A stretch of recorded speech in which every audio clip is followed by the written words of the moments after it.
Ọ̀rọ̀ nípa ikú MOHBAD ó ti ń diṣu atayanyan báyìí. Àfàìmọ̀ kó má tabara alé tabara oko. Kódà yóò fẹ́ tabajẹ́jẹ́ mi ni mo jókòó. Ẹ̀gbọ́n náà ta ni Ibrahim Owódùnní tí ọ̀pọ̀ èèyàn mọ̀ sí Prime Boy ṣe bẹ́ẹ̀ lẹ́ máa ń pè é. Báwo gan-an ló ṣe jẹ́ sí olóògbé MOHBAD? Kí nìdí gan-an tí àwọn ọlọ́pàá ṣe gbé mílíọ̀nù kan owó náírà kalẹ̀ fún gbogbo ẹni tó bá bá wọn rí?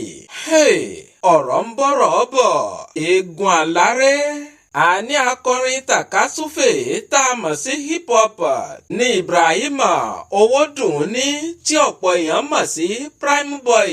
Kódà gan ọ̀rẹ́ tímọ́tímọ́ láti kékeré ló jẹ́ sí olóògbé ìlérí olúwa Ọládìméjì Alọ́ba tí ọ̀pọ̀ èèyàn mọ̀ sí MOHBAD. Bẹ́ẹ̀ bá gbàgbé, Ibrahim Owódùnní yìí ló kọ́kọ́ ṣe fídíò kan jáde láti kọ́kọ́ kéde ikú MOHBAD lọ́jọ́ tó jáde láyé. Kí ni ẹ̀ṣẹ̀ tí Prime Boy wá ṣẹ̀ báyìí tí àwọn ọlọ́pàá fi gbé mílíọ̀nù kan kalẹ̀ láti fi mọ̀ wá kiri? Àní gẹ́gẹ́ bá a ti mọ̀ wípé ìwádìí ń lọ lọ́wọ́lọ́wọ́ báyìí lórí ikú tó pa MOHBAD.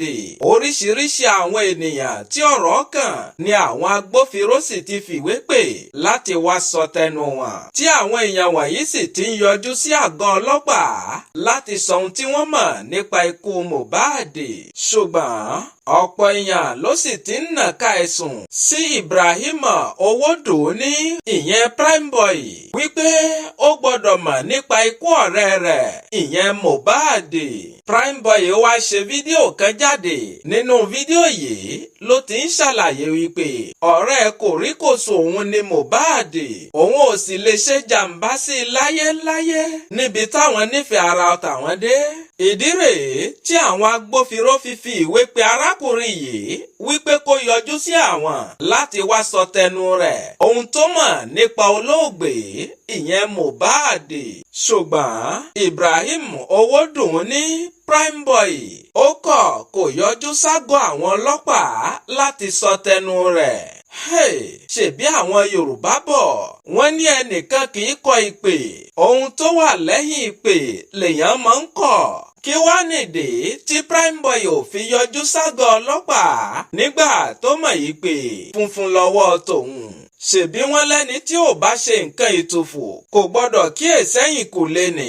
Ìdí rèé tí àwọn agbófinró fi kéde rẹ̀ gẹ́gẹ́ bí ẹni tí wọ́n ń wá, tí wọ́n sì tún gbé owó mílíọ̀nù kan owó náírà kalẹ̀ fún gbogbo ẹni tó bá bá wọn rí àbí gbogbo ẹni tó bá mọ ibi tí wọ́n lè wá sí. Ẹ̀kọ́ pàtàkì leléyìí jẹ́ fún gbogbo wa wípé tá a bá rí ìpè a gbọ́dọ̀ mọ lọ jẹ́ ìpè ọ̀hún. Àìmọye ẹni tí wọ́n ti pè lórí ẹ̀rọ ìbánisọ̀rọ̀ tó ti fi ojú parẹ́ tí ó sì mọ̀ yí pé owó ló fẹ́ wọlé fún òun. Ẹ má jẹ́ àmọ́kọ ìpè. Ohun tó bá wà lẹ́yìn ìpè òun ni ká mọ̀ kọ̀ tó bá ṣe é kọ̀. Gbogbo ẹ̀yin tẹ́ ẹ bá mọ ibi tí Prime Boy yìí bá wà, àǹfààní rèé fún yín láti gba mílíọ̀nù kan owó náírà láyé yín. Àdúrà mi lọ́jọ́ tèní ni pé kí Olúwa kó tẹ́ MOHBAD sí afẹ́fẹ́ rere. Ọmọ tó fi sílẹ̀ sáyé lọ kí ó bá mi Elédùà kó bá wa dọ́mọ náà sí. Gbogbo etí tí ń gbọ́ mi lákòókò yìí, ẹ wò ó, àwa gan ò ní kú tògótògó, bẹ́ẹ̀ làwọn ọmọ wa ò ní kú tògótògó. Ẹ bá ń ṣàmì àdúrà.